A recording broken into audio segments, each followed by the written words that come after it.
बर'नि मोनसे निफ्राय मा हाबाफारि सोलिदों नैबे जिटिभि खुलुमबाय बयनिसिमबो आरो नोंथांमोननि चेनेलनिसिमबो आं गोजोननाय हामलायबाय। दिनैनि बे गुरुदेव कालिचरण ब्रह्म एकाडेमि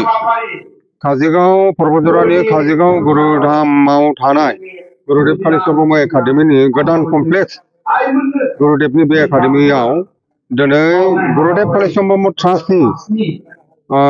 मानगोनां आफादगिरि डक्टर अजित बर' सारनि दैदेननायाव बिथांनि नाजानायाव मोनसे गुरुदेव कालिचरण ब्रह्म आफादनि सिबियारिफोरनि अर्थात ब्रह्म धोरोम सिबियारिफोरनि मोनसे सेमिनार जादों। बे सेमिनारखौ गुरुदेव कालिचरण ब्रह्म ट्रास्टनि मानगोनां आफादगिरि डक्टर अजित बर' बिथाङा दैदेनफैदों। बेवहाय फुंखा सुबुं महरै दुलाराय ब्रह्म धोरोम आफादनि लोगो आफादगिरि पतेन्द्र बसुमतारी बिथाङा फैदों। लोगोसे गाहाय नेहाथारि फैदों आरो सानै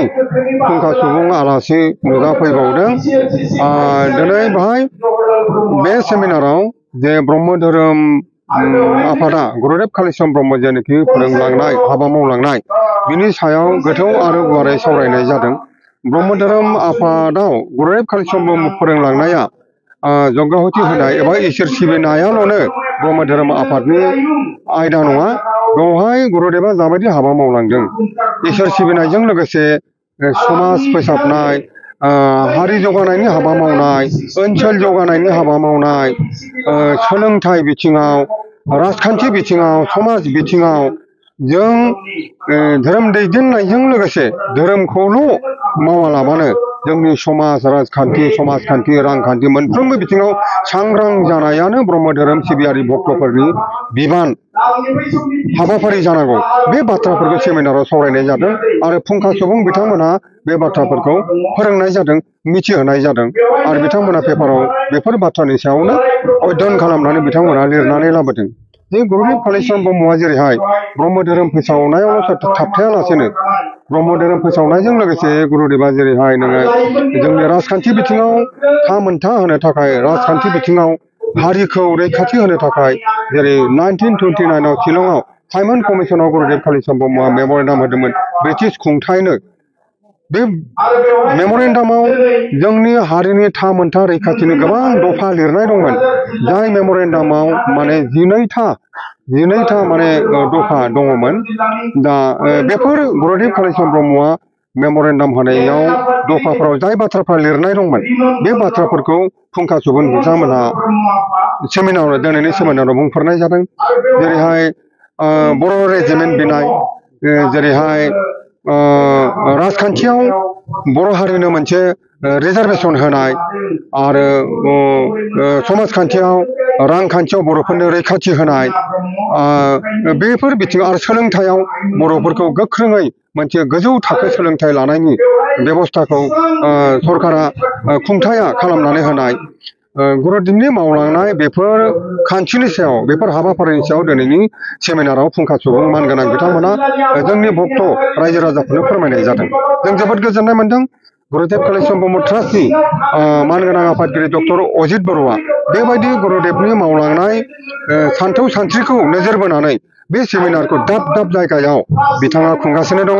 बेनि थाखाय आङो डक्टर अजित बर' सारखौ रोजा रोजा साबायखर होयो आरो दुलाराय ब्रह्म धोरोम आफादनि लोगो आफादगिरि पतेन्द्र बसुमतारी बिथाङा बेवहाय गोसो मोदोम होनानै हेफाजाब होदों आरो दिनैनि बे सेमिनाराव जोंनि मानगोनां MP बिथां लकसभानि MP जयन्त बसुमतारी बिथाङा बाहागो लाफैनायनि खोथा फंनैसो बाथ्रा गुरुदेवनि सोमोन्दै फंनैसो बाथ्रा बुंलांनो थाखाय बिथाङा फैगासिनो दं होननानै मिथिनो मोन्दों। बिथाङा सफैयाखै। दा बेनिखायनो दिनैनि बे सेमिनारखौ फुंखा सुबुं बिथांमोना नुजाफैजोबनानै जाबायदि बुंदों भक्त रायजो राजाफोरनि बाथ्राखौ गुरुदेवनि समाज फोसाबनाय, हारि फोसाबनाय, राजखान्थि समाजखान्थिनि हाबा मावनायनि सोमोन्दै जाबायदि फुंखा सुबुंनि बिथांमोना बुंदों बेखौ खोनानानै रायजो राजाफ्रा जोबोद गोजोननाय मोन्दों आरो जोङो बे एकाडेमि सामलाय आफाद एकाडेमिनि गासैबो आरो बे काजोलगाव ओनसोलनि पर्बतजरा ओनसोलनि रायजोफ्रा गोजोननाय मोन्दों। ट्राइबेल बेलेट एन्ड ब्लकनि जितु आसाम गभर्नमेन्टआ ट्राइबेलफोरनि मोनसे नटिफिकेसन फोसावदों, बिनि थासारिया मा? ट्राइबेल बेलेन्स ब्लकनि बाथ्राया बावैसो आगोल माने 18 जुलाइआव थांनाय 18 जुलाइआव आसाम सरकारा 18 जुलाइ माने 18 जुलाइआव बिथांमोनहा आसाम सरकारा मोनसे नटिफिकेशन जारि खालामदों जाय नटिफिकेशनाव लिरनाय दंमोन जे थिराप ट्राइबेल बेलेन्स ब्लक तिनसुकिया जिल्लानि मार्घेरिटा सब डिविजननि सिङाव थानाय थिराप मोनसे ट्राइबेल बेल्ट गिदिर गुवार ओनसोल मोनसे हाजोआरि मोनसे ओनसोल बे थिरापआव ट्राइबेल बेल्ट आरो बेवहाय जोंनि एसेल' ट्राइबेल एसेल' सुबुं सानखो गोनां जेरै सिंफो खाम्फे निफ्राय आरम्भ खालामनानै 8थासो एसे ट्राइबेल बिथांमोना दङ नाथाय बे ओनसोलाव बे थिराप ओनसोलाव 8था नन प्रोटेक्टेड क्लासनि जायफोरनाखि हुरुक्षित श्रेणीनि नङा बिथांमोन 8था जेरै आहम मतान मरक आहम कच राजबंशी मरान मटक चुटिया सा जनगोष्ठी नेपालीखौ गरखा हिसाबै बाहाय बे 8था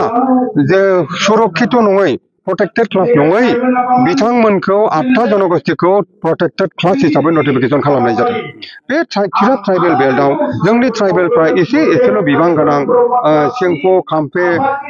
लांफे बिदिनो गोबां मुंजोबनो हायै ट्राइबेल एसे दङ दा बे एसे बुरजा आरो गोजौ थाखोनि बिथांमोनहा माने बे एसेबां बुरजा बे प्रोटेक्टेड नङैखौ प्रोटेक्टेड खालामनानै होनायाव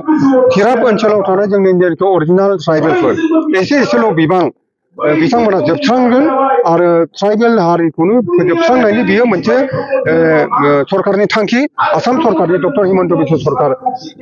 बिश्व शर्मा बिथांनि बे सरकार बिथांनि थांखिया ट्राइबेल हारिनि फारसे मोजां नङा होननानै जों साननो बाध्य जादों बेनिखायनो थांनाय साननै आगोल जों बे नटिफिकेशननि एगेन्स्टै तीव्र प्रतिबाद खालामनाय जादों आरो बे नटिफिकेशनखौ जों सावनानै दुलाराय आसामाव जों दिन्थिनाय जादों बेनि उनावहाय 19 तारिखआव नङा साननै आगोल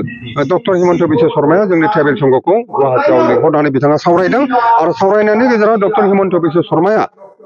बे नटिफिकेशनखौ माने मडिफाइ खालामनाय जागोन होननानै बिथाङा खोथा होदों आरो दिनैनि दिनाव डक्टर हिमन्त बिश्व शर्माया थिराप ओनसोलाव मार्घेरिटा सब डिविजननि सिङाव थानाय थिराप ओनसोलाव बिथाङा भिजिट खालामहैदों आरो थिराप ओनसोलाव थानाय जोंनि जेसेबां ट्राइबेल माहारिनि दल संगठन रायजो राजाफोर दं लोगोसे जोंनि ट्राइबेल संघनि दैदेनगिरिफोर मिरुनि बिथांमोनजों रायलायनानै बे नटिफिकेशनखौ रिभिउ खालामफिनगोन बे नटिफिकेशनखौ सोदांफिनगोन होननानै बिथाङा दाखालि जोंनो खोथा होदों गुवाहाटीआव